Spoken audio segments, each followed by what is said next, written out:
بسم اللہ الرحمن الرحیم۔ السلام علیکم پیارے بچوں، ایزی پبلشر کی جانب سے خوش آمدید۔ چھٹیوں کا کام میں سب سے پہلے آپ کے پاس جو صفحہ ہے اس میں آپ نے اپنے جماعت کا نام لکھنا ہے، آپ نے اپنا نام لکھنا ہے اور اسکول کا نام لکھنا ہے۔ چھٹیوں کا کام جماعت پنجم مضمون اردو، صفحہ نمبر 16 تا 18۔ پیارے بچوں، یہ آپ کو ایک تصویر دی گئی ہے، آپ نے اس تصویر کے مطابق کچھ لائنیں لکھنی ہیں۔ اس تصویر کو غور سے دیکھیے اور آپ نے بتانا ہے اس تصویر میں کیا کیا ہو رہا ہے۔ یہ ایک اسکول میں کلاس روم کی تصویر ہے جو استانی صاحبہ ہیں بچوں کو قومی ترانے کے بارے میں بتا رہی ہیں۔ بہت سارے بچے اور بچیاں کلاس میں بیٹھی ہوئی ہیں۔ کلاس میں خوبصورت چارٹ بھی آویزاں ہیں۔ کلاس میں پاکستان کا نقشہ پڑا ہوا ہے اور بچے استانی کی بات کو غور سے سن رہے ہیں۔ کلاس میں ایک میز اور کرسی ٹیچر کے لیے پڑی ہوئی ہے، استانی کے لیے رکھی ہوئی ہے اور بچے بھی میز اور کرسی پر بیٹھے ہوئے ہیں۔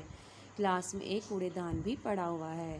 اس کے علاوہ بھی جو چیزیں آپ کو سمجھ آتی ہیں وہ آپ نے اپنے الفاظ میں لکھنی ہیں۔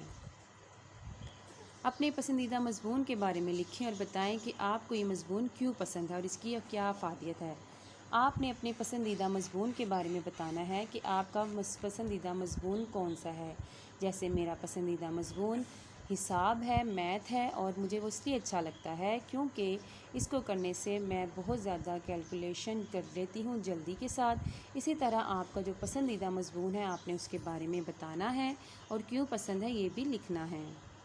دوست کے نام چھٹیاں ساتھ گزارنے پر شکریہ ادا کیجیے۔ یہ ایک خط ہے جو ہم لکھیں گے کہ میری پیاری دوست سمینہ، السلام علیکم، آپ کی خیریت نیک مطلوب ہے، آپ کیسی ہیں؟ میں بالکل ٹھیک ہوں۔ آپ میرے ساتھ میرے گھر چھٹیاں گزارنے کے لیے آئیں، امید کرتی ہوں کہ آپ کو بہت مزہ آیا ہوگا۔ میں نے آپ کے ساتھ خوب مزہ کیا اور چھٹیاں بہت اچھی گزر گئیں۔ میں آپ کا شکریہ ادا کرنا چاہتی ہوں کہ آپ اپنے قیمتی وقت میں سے وقت نکال کر میرے ساتھ آئیں۔ والسلام، آپ کی پیاری دوست۔ ویڈیو دیکھنے کا شکریہ۔